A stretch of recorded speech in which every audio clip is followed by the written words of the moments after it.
சில ஆங்கில வார்த்தைகளுக்கு தமிழில் பார்ப்போங்க. மொபைல், தமிழில் மொபைல்னு சொல்லலாம், கைபேசின்னு சொல்லலாம். டெலிவிஷன், டிவி, தொலைக்காட்சி. பஸ்ஸு, பேருந்து. டிரைவர், ஓட்டுநர். ஃபோட்டோ, புகைப்படம். கார், கார், தமிழ்லேயும் கார் தான். லேப்டாப், மடிக்கணினி. ஃபோன்,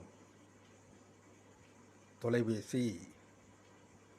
ஸ்கூல், பள்ளிக்கூடம்.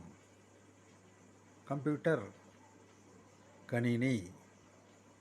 மீட்டிங், கூட்டம். டிசைன், வடிவமைப்பு. ஆஃபீஸ், அலுவலகம். கிளாஸ், வகுப்பு. ட்ரெயின், ரயில் சொல்லுவாங்களா. கேமரா, புகைப்படக்கருவி. ஃபேனு தான் விசிறி. லைட், விளக்கு.